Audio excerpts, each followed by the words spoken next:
Proverbe chapitre 8, versets 22 à 31. Yahweh m'a acquis dès le commencement de ses voies, avant ses œuvres les plus anciennes. J'ai été établi depuis l'éternité en tête, bien avant la terre. J'ai été engendré lorsqu'il n'y avait pas encore d'abîme, ni de sources chargées d'eau. Avant que les montagnes soient affermies, avant que les collines existent, j'ai été engendré. Il n'avait encore fait ni la terre, ni les campagnes, ni le premier grain de la poussière du monde. Quand il a fermé les cieux, j'étais là. Quand il traça le cercle à la surface de l'abîme, quand il fixa les nuages en haut et que les sources de l'abîme jaillirent avec force, quand il donna une limite à la mer pour que les eaux ne franchissent pas les bords, quand il posa les fondements de la terre, j'étais à l'œuvre auprès de lui. J'étais ses délices de tous les jours et toujours j'étais en joie en sa présence. Jouant dans le monde, sur sa terre et trouvant mes délices avec les fils de l'être humain. Il s'agit ici de Proverbe chapitre 8, verset 22 à 31. Littéralement, ce proverbe a été écrit par Salomon. C'est Salomon qui a écrit le proverbe, fait tous les proverbes, d'ailleurs, la plupart des proverbes. Et donc, ici, il parle de la sagesse et il personnifie la sagesse. Il parle de la sagesse comme étant une personne. À partir de... il dit tellement de choses, il parle de la sagesse comme étant le centre, que si la sagesse inspire la richesse, c'est la sagesse qui apporte la richesse, la sagesse qui apporte la connaissance, le discernement et tout ce qu'on veut. Mais, à partir du verset 26 que j'étais en train de lire, avant déjà, si on prend par exemple le verset 12, voici ce que la sagesse dit. Moi, la sagesse, je demeure dans la sagacité et je possède la connaissance de la réflexion. Donc c'est ça. Je possède la connaissance de la réflexion. C'est la sagesse qui est en train de parler. Et la sagesse ici, nous savons la façon dont la sagesse se décrit dans ce texte. Nous comprenons qu'il s'agit du Fils de Dieu. Avant que Jésus-Christ ne vienne au monde, avant que le Seigneur ne s'incarne, avant toute éternité, avant tout le temps, le Fils de Dieu est esprit, il est Dieu. Avant que Dieu ne dise ceci, que la lumière soit, avant que Dieu ne dise que les montagnes se forment, avant que Dieu ne dise que telle chose ne soit, la sagesse était déjà là. C'est ce qu'il nous dit ici. Et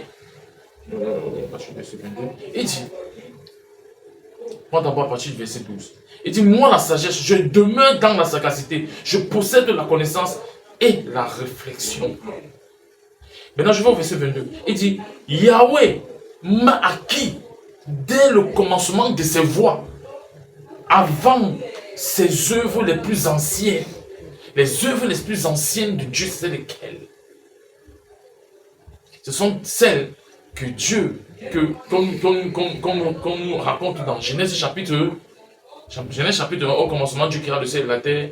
La terre était informe et vide, et Dieu dit que la lumière soit la lumière, la lumière fut, ainsi de suite, ainsi de suite, ainsi de suite. Mais la sagesse en train de dire, c'est que, avant que Dieu ne dise, au commencement, Dieu créa le ciel et la terre. Avant ça, avant que Dieu ne le fasse, la sagesse existait et préexistait. Il dit même que avant que Dieu ne commence ses propres voies, c'est-à-dire où il commence à dire ce qu'il pense, La sagesse était déjà là. La sagesse était déjà présente. La sagesse préexistait. Maintenant, la sagesse là, c'est quoi? Allons dans dans Genèse, dans Jean chapitre 1, qu'est-ce qu'il dit? Au commencement était le Logos. Au commencement était la parole. Au commencement était le Fils. Le Fils était face à face avec le Père qui s'appelle Yahweh. Bien avant que Dieu ne commence à façonner chaque chose, le Fils était déjà là, qu'on appelle encore ici la sagesse. Avant que toute chose n'existe, le Fils préexistait. Avant que toute chose ne soit physiquement, la sagesse préexistait. Et cette sagesse a un nom, Christ. Cette sagesse a un nom, qui? Le Logos. Le Logos, la logique, la pensée, l'essence, ce par quoi il est impossible, on ne peut que connaître Dieu. C'est ça la logique de Dieu. La logique, le Logos de Dieu, c'est cette chose-là qui fait que tu veux connaître tout ce que Dieu est. Tu es obligé d'avoir ça. Et cette chose-là, cette personne-là, c'est Christ. C'est Christ qui est le Logos. Il ne s'agit pas de la parole écrite de Dieu. Jésus-Christ est plus que la parole écrite. Christ est la parole qui est la logique de Dieu, qui essaie maintenant incarné. Et en s'incarnant, elle a fait quoi? Elle s'est incarnée pour montrer aux hommes que il y a toujours une union entre Dieu et les hommes. Mais laissons ça. Ne parlons pas du moment où la sagesse s'incarne à la personne de Jésus-Christ. Restons à l'époque où la sagesse s'amusait sur la terre. Parce que c'est ce qu'il dit ici. Il dit au verset 28 que 30, j'étais à l'œuvre auprès de lui. J'étais ses délices de tous les jours. Et toujours j'étais en joie en sa présence. Verset 31, jouant dans le monde, sur sa terre, et trouvant mes délices avec les fils de l'être humain. Les fils de l'être humain. Ça veut dire quoi? La sagesse préexistait. Elle était avec le Père. Pendant que le Père façonnait toutes choses, la sagesse façonnait tout ça avec le Père. Et Jean chapitre 1 nous dit qu'en fait même, c'est la sagesse qui façonnait tout. On sait aujourd'hui que la sagesse c'est Christ. C'est le Fils. C'est le Logos. C'est la logique de Dieu. C'est la pensée de Dieu vis-à-vis de l'être humain. Vis-à-vis de l'humanité, de la terre. Ça, c'est ce qu'on sait. Et à l'époque là, est-ce que Dieu façonne les êtres humains maintenant? La Bible nous dit que la sagesse de Dieu s'amusait avec les hommes, jouant avec les hommes. Et dit plus haut ici, je prends à partir du verset 14. À moi appartient le conseil et le succès durable. C'est la sagesse qui dit ça. Je suis le discernement. À moi appartient la force. Par moi règnent les rois. Par moi les princes décrètent ce qui est juste. Par moi gouvernent les seigneurs, les princes et tous les juges de la terre. Tous les juges de la terre. La terre est en termes de cosmos et non en termes d'un peuple. Tous les juges de la terre. J'aime ceux qui m'aiment et ceux qui me cherchent me trouvent. C'est la sagesse qui est en train de parler. Donc ici il dit, elle s'amusait, après avoir tout façonné avec le Père, avec Dieu. Elle a commencé à s'amuser au milieu des hommes, s'amuser, jouant. Comment est-ce qu'elle jouait? En prenant plaisir en ceux qui l'utilisaient. Donc la question c'est, avant que le Seigneur ne s'incarne, avant que Dieu ne s'incarne, avant que le Fils, le Logos, la sagesse ne s'incarne en la personne de Jésus-Christ, où était-elle? Sur la terre. Elle était là. Elle inspirait les hommes. Elle était en les hommes. et se manifester dans les hommes. Mais il y a un problème. Les hommes jusque-là ne l'ont jamais connu. À cause d'une chose, la chute d'un être. Adam. Parce que Adam, quand Adam a chuté, il a eu une conscience déchue. Il a perdu de vue son union avec Dieu. L'union de Dieu avec les hommes. Il a perdu de vue dans sa conscience. Comment on appelle ça? L'image et la ressemblance de Dieu que Dieu avait imprimée dans l'homme. Et ce que Dieu a fait, c'est que Christ, quand il est arrivé, il a rétabli cela en l'homme. Donc l'homme a oublié qui il était. L'homme a oublié ce que Dieu a acquis pour lui, ou Dieu lui a donné, Dieu lui a octroyé, Dieu a donné comme héritage, qui est sa sagesse, qui est le Christ, qui est tout. De sorte que ce n'est que par, à travers l'évangile qu'on va te prêcher, que tu vas reconnaître, tu vas te rappeler d'où tu viens. Quelle est ta véritable source? Qui est Christ. Et pas le Christ qui est simplement venu en un moment bien précis de la vie humaine. C'est-à-dire à une époque où Dieu avait choisi de le manifester en Israël. C'est pas de ça qu'il est question. L'histoire de l'humanité ne commence pas à ce niveau. L'histoire de l'humanité ne commence pas non plus à la résurrection de Jésus-Christ. Mais l'histoire de l'humanité commence à la véritable personne de Christ, du Fils, qui prend existence, qui préexiste. C'est pas vous comprenez ce que je suis en train de dire. L'histoire de l'humanité ne commence pas au moment où Christ ressuscite. Mais l'histoire de l'humanité commence à la préexistence de Jésus-Christ, de Dieu, du Fils de Dieu. Ça veut dire quoi? Ça veut dire qu'au moment où le Fils de Dieu est engendré dans le Père, l'humanité préexiste dans la préexistence du Fils. Mais l'humanité, dans sa course, dans le Christ, se manifeste à travers Christ, tel que Dieu l'a toujours vu. Ça veut dire quoi? Ça veut dire que même si l'humanité a préexisté dans le Christ, a préexisté en Christ, tel que Dieu l'a pensé, au point où, à un moment donné dans Genèse, Dieu dit, maintenant façonnons, créons l'homme en notre image, en notre ressemblance. Dieu le façonne. Quand le Fils maintenant vient s'incarner, il s'incarne en révélant aux hommes la façon dont Dieu a toujours pensé l'homme. La façon dont Dieu a toujours pensé l'homme préexistant en lui. C'est la raison pour laquelle on ne doit pas se limiter au fait que Jésus-Christ est mort, il est ressuscité. La mort et la résurrection de Jésus-Christ ont fait quelque chose. La mort de Jésus-Christ a détruit toute chose qui empêchait l'homme de se voir tel que Dieu le voit. Et c'était quoi? Le péché. Et je vais aller plus loin. La condition, la loi du péché dans ses mains. Vous pouvez lire ça dans Romains chapitre 7. Romains chapitre 7 explique beaucoup de choses. D'abord, Romains chapitre 7 va plus loin. Vous pouvez prendre à partir de Romains chapitre 5. Parce que Romains chapitre 5 explique à partir du verset 9 jusqu'à la fin. Vous pouvez continuer jusqu'à Romains chapitre 7. Donc, Romains chapitre 5, à partir du verset 9, vous descendez, vous prenez Romains chapitre 6, vous descendez, vous prenez Romains chapitre 7, vous descendez, vous allez même jusqu'à Romains chapitre 8, jusqu'à un certain niveau. Parce que là, ça vous raconte l'épopée du péché, comment Dieu a traité avec la loi du péché dans les membres. Ce qui a été intégré par la loi, par un ordre, un commandement. Paul l'explique très bien dans Romains chapitre 7. Il l'explique très bien dans Romains chapitre 7. Donc, la sagesse est donc là.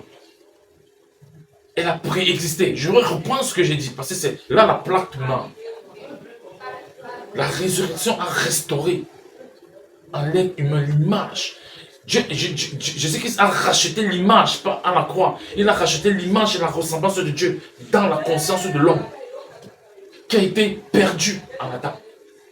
Mais la préexistence de l'humanité est dans la préexistence du Fils, dans la préexistence de Jésus-Christ. De sorte que l'histoire de l'humanité ne commence pas au moment où Jésus-Christ s'incarne, où le Fils de Dieu s'incarne en la personne de Jésus-Christ. Non.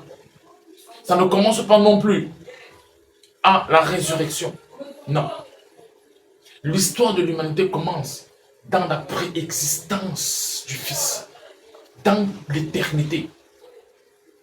Et cette humanité, telle que Dieu l'a pensée, portée par le Fils, est celle que Dieu a connue. Quand Dieu façonne maintenant Adam, Adam ne reflète pas cette humanité. C'est la raison pour laquelle quand Adam a chuté, il n'était pas le véritable. Quand Adam est tombé, qu'est-ce qui s'est passé? L'être humain est entré dans une déchéance de conscience. Mais Christ, quand Christ arrive, qu'est-ce que Christ fait? Christ, à partir de son incarnation, est venu montrer à l'être humain. Regardez, pour vous montrer que l'histoire de l'être humain ne commence pas au moment où Christ s'incarne. Mais quand Christ s'incarne, il révèle à l'être humain la façon dont il a toujours préexisté en Dieu. Et la façon dont Dieu l'a toujours vu en lui, Christ, avant que lui-même ne s'incarne. De sorte qu'à la résurrection maintenant, l'humanité telle que Dieu l'a toujours pensée est maintenant établie.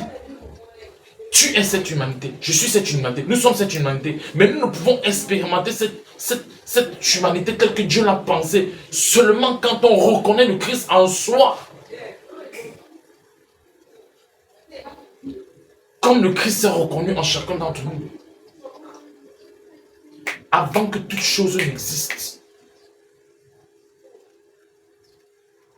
C'est là le point.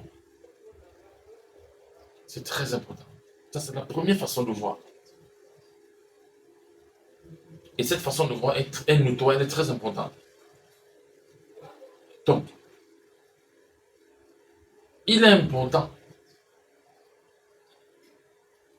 que chacun d'entre nous ici, et pour ceux qui nous regardent, de comprendre l'importance du Christ en eux. Parce qu'une fois que tu prends conscience de sa présence, tu prends conscience du Christ qui est en toi, à ce moment-là, tu commences à expérimenter l'image et la ressemblance de Dieu que Christ a racheté en toi, en chaque être humain, que Adam avait perdu en son temps. Mais image et la ressemblance de Dieu qui n'est rien d'autre que ce que Dieu a toujours pensé et qui a préexisté en Dieu avant que toute chose ne soit, que Christ est simplement venu révéler. Nous ne sommes pas des personnes simples. La résurrection a commencé quelque chose qui préexistait. La résurrection a manifesté l'homme d'une manière définitive, tel que Dieu, tel qu'il a toujours préexisté en Dieu. Voilà la résurrection. C'est la raison pour laquelle c'est la raison pour laquelle je dis que tout n'a pas commencé à la résurrection. La résurrection, une nouvelle humanité a émergé à la résurrection. Mais cette nouvelle humanité est l'humanité telle que Dieu l'a pensée avant que toute chose ne soit. C'est ce que j'essaie de dire. Donc, si on ne regarde pas la façon dont Dieu a toujours vu l'humanité, et qu'on se focalise seulement sur l'œuvre, sur ce que Christ a fait sur la résurrection de Jésus-Christ, alors ce qui va se passer, tout le monde va dire que ok, tout commence par la résurrection. Mais si on se projette sur la façon dont Dieu, lui, il a conçu les choses, parce que c'est en Christ, avant la fondation de toutes choses, que l'homme a été créé. L'homme n'a pas été créé à la résurrection. L'homme a été créé préexistant en Dieu. Dans le Christ. C'est dans le Christ que l'homme a été créé avant toute chose, avant que toute chose ne soit. Quand Jésus-Christ vient en chair, il vient révéler cet homme. Il révèle cet homme dans sa chair. Et la résurrection de Jésus-Christ fait quoi? La résurrection de Jésus-Christ établit cet homme dans toute l'humanité comme étant l'homme tel que Dieu l'a toujours pensé. Et cet homme est celui qui représente le corps de Christ, le corps mystique de Christ. Alors, le corps mystique de Christ est représenté par tous ceux qui croient en Jésus-Christ et qui ont, qui ont compris qu'il était en eux. Ce sont eux-là qui expérimentent les réalités de l'homme tel que Dieu l'a pensé. Parce que l'homme tel que Dieu l'a pensé a un nom Christ. Parce que c'est en ce Christ que tous les êtres humains ont été pensés en Dieu. Et quand Christ s'incarne, Christ révèle l'homme à travers lui tel que Dieu l'a pensé en lui-même. Et la résurrection établit cet homme. Et cet homme s'appelle quoi? L'Église. Cet homme s'appelle, certes, tout le monde. Il faut que je parle bien. Cet homme s'appelle tous les êtres humains. Mais cet homme ne s'expérimente que s'il se voit dans le Christ qui est en lui. Donc, pour faire plus simple, le sorcier, le marabout, ainsi de suite, tous ces gens-là, les francs-maçons, tous ces gens-là qui font du mal, qui ne connaissent pas Dieu, qui s'en foutent, ont été formés en Dieu, ont été renouvelés en Dieu. Christ est venu renouveler la conscience. Ça a été fait mystiquement. Donc, tous les hommes sont nouveaux en Christ, qui est ressuscité. En ressuscité, il a ressuscité tous les hommes. Mais le problème, c'est que même si tous les hommes ont été renouvelés, sont renouvelés dans le sens de l'œuvre, mais préexistants dans le sens de ce que Dieu a fait préexister tout être dans la personne de Christ tel que Dieu l'a toujours pensé,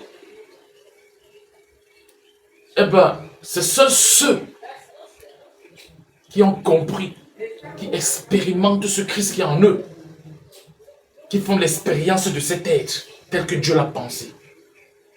Le marabout ne peut pas faire l'expérience de l'être, de l'homme, tel que Dieu l'a pensé, tel qu'il a préexisté en Christ. Il ne peut pas faire cette expérience.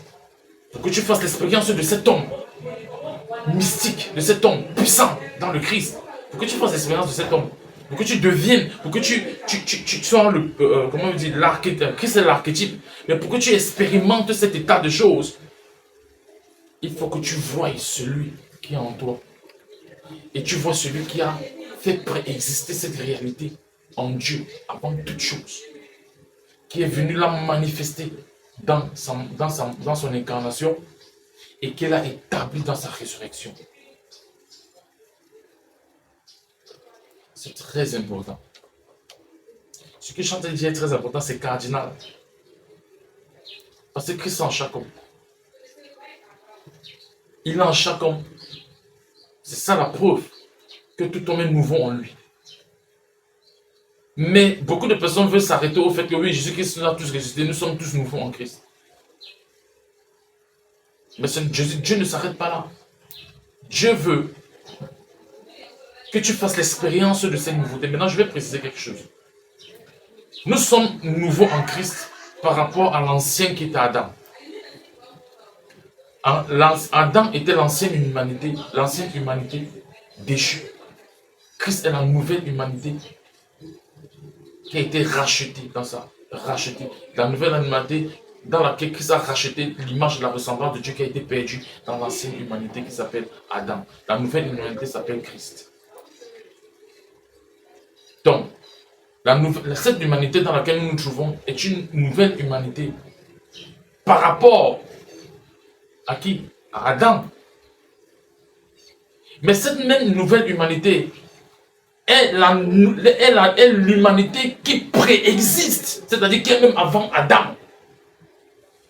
Si on se projette dans la véritable pensée première de Dieu pour l'être humain,